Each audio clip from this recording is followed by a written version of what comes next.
Everybody knows there's a good cholesterol and a bad cholesterol, right? Like yin and yang. If there's a bad cholesterol, there has to be a good cholesterol, right? Well, LDL, the lipoprotein known as bad cholesterol, is a bad cholesterol. Although it's a bit more complicated than that, and some forms have been shown to be worse than others. However, what scientists are figuring out pretty recently is that HDL, which is our quote-unquote good cholesterol, is looking a lot more like a neutral cholesterol than a truly good cholesterol.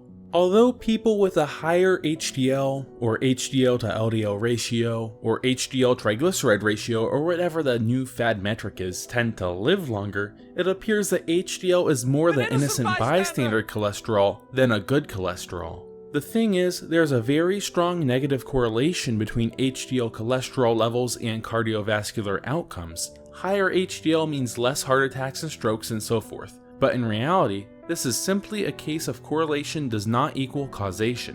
When one looks at the totality of evidence, one has to look at the experiments.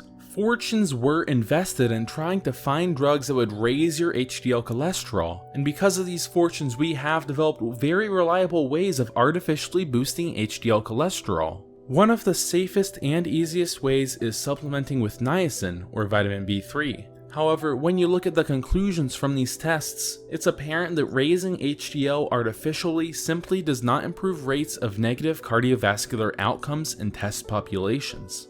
One large meta-analysis looked at over 400 patients taking statins and attempted to raise the HDL cholesterol with 3 different strategies: niacin, fibrates, and CETP inhibitors. The conclusion of the study simply stated, neither niacin, fibrates, nor CETP inhibitors, which are 3 highly effective agents for increasing high-density lipoprotein levels, reduced all-cause mortality, coronary heart disease mortality, myocardial infarctions, or strokes in patients treated with statins.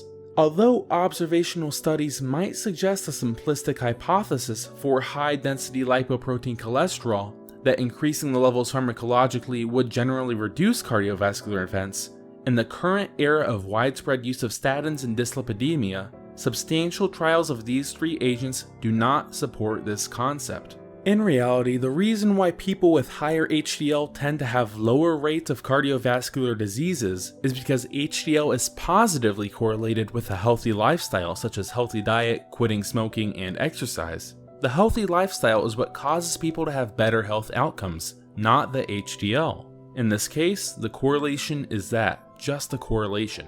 The HDL is just the innocent bystander. Or is it? A study from Emory University School of Medicine in Atlanta found that having an HDL cholesterol above 60 mg per deciliter, or less than 40 mg per deciliter, both resulted in a marked increase in negative cardiovascular outcomes, making a somewhat U-shaped graph. Unfortunately, I couldn't get my hands on the full study because it hasn't been released yet. I'm currently quoting somebody who's quoting the study author who is in turn quoting his own study that isn't published yet, so take this part with a couple handfuls of salt. But what you definitely should not take a grain of salt with is that having a high HDL somehow makes having a high LDL better. A high LDL is just as damaging no matter how high your HDL level is. HDL is not a protective agent, it's just correlated with being healthy, which is the ultimate protective agent. Thanks for watching. Bye everybody.